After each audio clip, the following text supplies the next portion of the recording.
نہیں ہے. آپ کہہ سکتے ہیں بھائی جب ہم سے ہماری دنیا چھنتی ہے تو ہماری بنیادی ضرورتیں نہیں پوری ہوتی. جب انسان کی بنیادی ضرورتیں پوری نہیں ہوتی تو غم تو ہوگا نا. تو یہ کیسی بات کر رہے ہو مولوی صاحب کہ دنیا چھنے اور غم نہ ہو؟ کیوں غم نہیں ہوگا بھائی؟ آپ کی بیسک ضرورتیں گیس بجلی کا بل ابھی کراچی کے سٹائل میں آؤں گا تمہارا باپ دے گا ہے بھائی. بچوں کی اسکول کی فیسیں تمہارا باپ دے گا. وین تو آ کے کھڑی ہو جائے گی نا. پیسے دو، ہم کہیں گے دنیا چھن گئی، کاروبار تباہ ہو گیا، کہاں سے دوں؟ وہ کہے گا بھائی میں بچوں کی فیسیں چاہیے، کنوینس کا خرچہ چاہیے، دے بھائی تو. مفتی صاحب کہہ رہے ہیں غم کی ضرورت بولو ہے نہیں کوئی، میں ٹینشن فری ہوں. وہ کہے گا ٹینشن فری تو ہو گیا، مجھے تو ڈال دیا نا تو نے ٹینشن میں. بیگم کہے گی بھائی وہ دنیا چھن گئی ہے، راشن نہیں ہے، آٹا نہیں ہے، دال نہیں ہے، اور عید بقرعید کے کپڑے وغیرہ وغیرہ. تو آپ کہیں کہ بھائی مجھ سے دنیا کیا ہو گئی ہے، چھن گئی ہے. مفتی صاحب نے کہا بھکاری جب جا رہا ہو تو پیچھے سے اس کو آواز نہیں دی جاتی، جا کے گلے نہیں لگایا جاتا، منتیں نہیں کی جاتی، آیا ٹھیک ہے نہیں تو پتلی گلی سے نکلے. بیگم مان جائے گی یہ بات. پھر آپ کو خود بھوک لگے گی، روٹی کھانے کا دل کرے گا، پیسے نہیں ہیں. پیٹ تو نہیں مانتا نا. آپ پیٹ کو بتا رہے ہو ٹینشن لینے کا نہیں ہے، وہ کہے گا بھائی مجھے تو کچھ نہ کچھ چاہیے. تو یہ کیسی بات کی جا رہی ہے بھائی دنیا چھن جائے اور ٹینشن نہ ہو؟ تو دیکھو اتنی چھن جائے نا کہ جس سے آپ کی بنیادی ضرورتیں پوری نہ ہو، پھر ٹینشن لو آپ.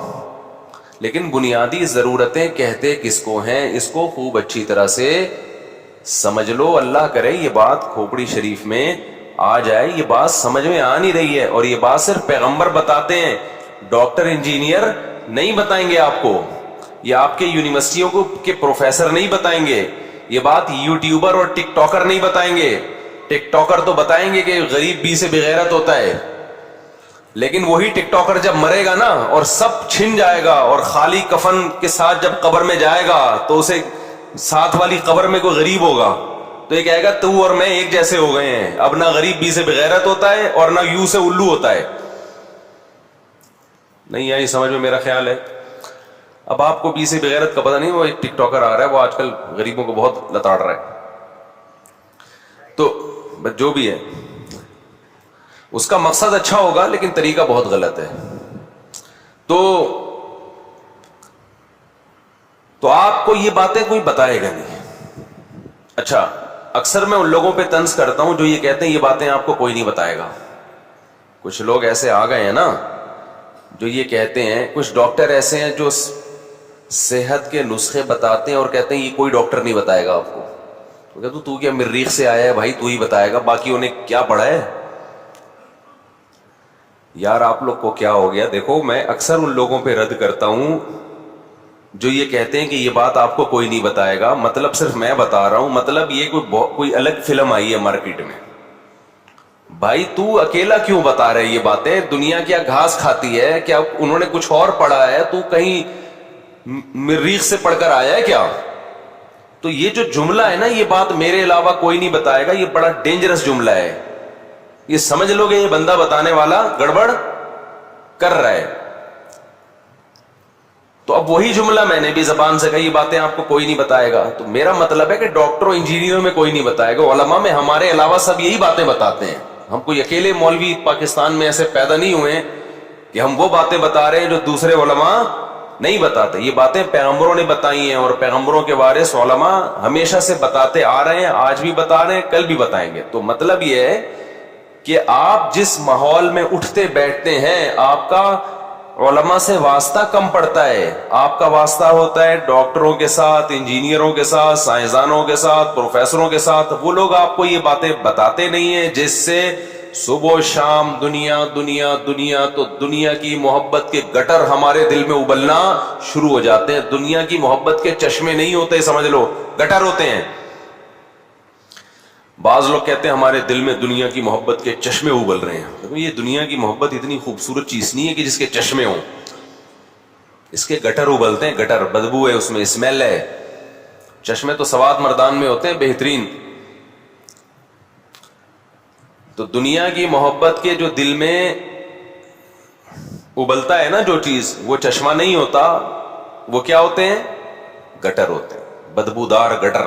کیونکہ جب دنیا کی محبت آتی ہے ہوس پیدا ہوتی ہے, یہاں سے مال گھسوٹ لوں, کسٹمر کو الو بنا دوں, جھوٹ بولوں, کسٹمر کے پیچھے پیچھے بھاگتا رہتا ہے جیسے پتہ نہیں تجھے اللہ رزق دے ہی نہیں رہا. دیکھ لو نا آج کل کس طرح سے چیزوں کو بیچا جا رہا ہے.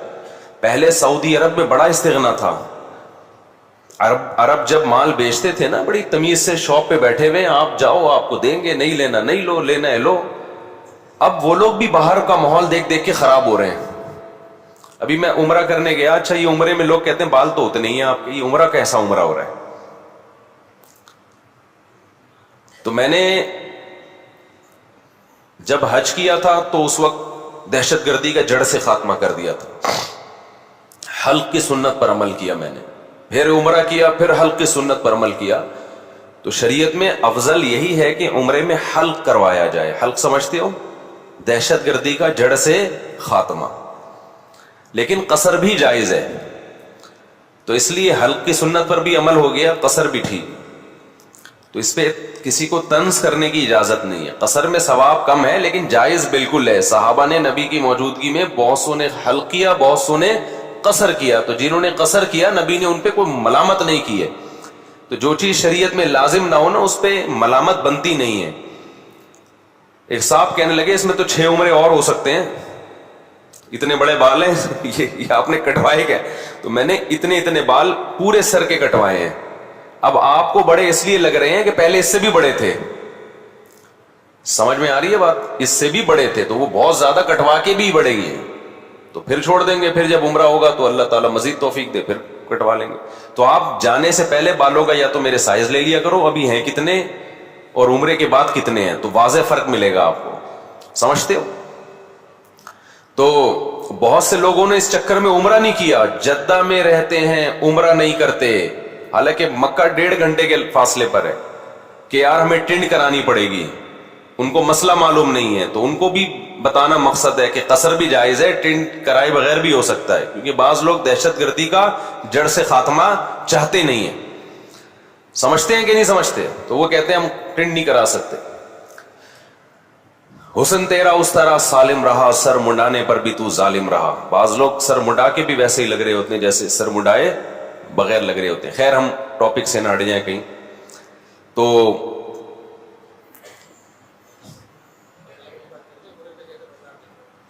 ہاں میں عرب کی, سعودی عرب کی بات کر رہا تھا کہ اس دفعہ میں جب عمرے پہ گیا تو کہیں شاپ کے قریب ہم گزر رہے تھے, ایک عربی پیچھے, ہاں بھائی حاجی صاحب یہ آپ ہماری شاپ میں آئے, ہماری شاپ میں آئے. میں نے کہا یار یہ عربوں کو ہم نے اس طرح دیکھا نہیں تھا. شاپ میں بیٹھے ہوتے تھے, آپ آئیں موسٹ ویلکم, کیا چاہیے, یہ چاہیے, اچھا اتنے کا ہے, لینا ہے لو ورنہ پتلی گلی سے نکلو. اب ان کو کیا ہو گیا, پیچھے بھاگ رہے ہیں. عربوں پہ یہ اچھا نہیں لگا, مزہ نہیں آیا. تو وہی تجزیہ کہ یہ لوگ بھی باہر جا کے جب دوسروں کو دیکھتے ہیں نا, آپ نے دیکھا نا کسٹمر نکل کے باجی ہاں باجی کیا لینا ہے باجی کے پیچھے چلا جائے گا. صدر میں آپ دیکھو مارکیٹوں میں, پھر تھان کیسے کھولتے ہیں یار. جب آپ کپڑے کی دکان میں جاؤ ویسے ہی جا کے بیٹھے, تھان پہلے کھولنا شروع کر دے گا. یہ کھولا, دوسرا, تیسرا, کیا کر رہا ہے بھائی بس بیٹھو. ابے تو لپیٹے گا کیسے اس کو, اتنی ساری دکان کو. کہہ رہے نہیں. پھر آپ بولتے ہو میں تو چائے پینے آیا ہوں, میں تو کپڑا لینے آیا ہی نہیں. پوچھتے بھی نہیں ہے کہ تم آئے کس سلسلے میں ہو. بعض دفعہ ویسے ہی آیا ہوتا ہے کہ یار ویسے ہی تھک گیا تھا چلتے چلتے. خیر وہ ان کا اپنا مسئلہ ہے کیسے تجارت کرتے ہیں. لیکن جب انسان میں ہوس ہوتی ہے, میں ان کو ہوس نہیں کہہ رہا کہ کئی جو تھان کھول کے رکھ دیتے ہیں, لیکن اتنی بات ضرور ہے کہ بالکل کسی کے گھر تک پہنچ جانا, راستہ روک کے اس کو کہنا یہ لے لو, یہ غیر مسلموں سے, انگریزوں سے ہمارے ہاں آیا ہے. یہ مسلمانوں کا اصل طریقہ نہیں ہے. بہت سی چیزیں ہمارے پاس غیر, ان کا تو بزنس ہے, بزنس میں وہ سب کچھ کرتے ہیں. ٹھیک ہے جھوٹ نہیں بولتے, دھوکہ نہیں دیتے, لیکن اس کے علاوہ بھی کچھ چیزیں ہوتی ہیں. شریعت نے ہمیں حکم دیا ہے کہ استغنا کے ساتھ تجارت کرو. آپ چیز اتنی معیاری رکھیں اور اس کو آپ پروموٹ کریں, اس کے ایڈورٹائزمنٹ کریں, اس کے بعد جس نے لینا ہے لے, نہیں لینا آپ آرام سے بیٹھو بھائی اپنی شاپ پہ. تعویذ رکھ رہے ہوتے ہیں دوسروں کی دکانوں پہ کہ اس کی شاپ بہت چل رہی ہے, کوئی تعویذ رکھ لوں بند ہو جائے, میری شاپ چل نہیں رہی. دوسرے کی جڑیں کاٹنا شروع کر دی ہوتے ہیں, کسٹمر کو چپکے چپکے بتا رہے ہیں بندہ ٹھیک نہیں ہے, مقصد ہے اس کی دکان بند ہو جائے. تو میں یہ کر رہا تھا کہ ممکن ہے آپ کے ذہن میں یہ سوال ہو کہ بھائی جب دنیا چھینے گی ٹینشن تو ہوگی, بنیادی ضرورتیں جب پوری نہیں ہوں گی تو پھر کیسے ہو سکتا ہے کہ ٹینشن نہ ہو؟ ٹینشن تو ہوگی. تو خوب سمجھ لو, ہماری بنیادی ضرورتیں وہ نہیں ہیں جو ڈاکٹر بتاتے ہیں, ہماری بنیادی ضرورتیں وہ نہیں ہیں جو معاشی ماہرین بتاتے ہیں, اکنامکس بتاتے ہیں, ماہرین معیشت بتاتے ہیں. ہماری بنیادی ضرورتیں وہ نہیں ہیں جو تاجر بتاتے ہیں, ہماری بنیادی ضرورتیں وہ ہیں جو محمد صلی اللہ علیہ وسلم نے بتائی ہیں. آپ نے آخرت کو سامنے رکھ کر ضرورت بتائی, اور آج دنیا میں جو بھی بتاتا ہے کہ یہ آپ کی ضرورت ہے وہ آخرت کو سامنے نہیں رکھتا, بلکہ وہ موت کو بھی سامنے نہیں رکھتا ہے. وہ موت بھی سامنے نہیں رکھتا ہے. آخرت تو بہت دور کی بات ہے, وہ دنیا کو مسافر خانہ سمجھ کے بتا ہی نہیں رہا ہوتا. وہ ایسے بتاتا ہے جیسے ہمیشہ بولو یہاں رہے. مثال کے طور پر آپ جب گھر بنا رہے ہیں تو سریے والے سے جب آپ رابطہ کریں گے بنیادوں میں سریا ڈالنے کے لیے, تو وہ آپ کو بتائے گا بھائی اتنا سریا ڈالو, اس سے کیا ہوگا, 200 سال تک یہ بلڈنگ چلے گی.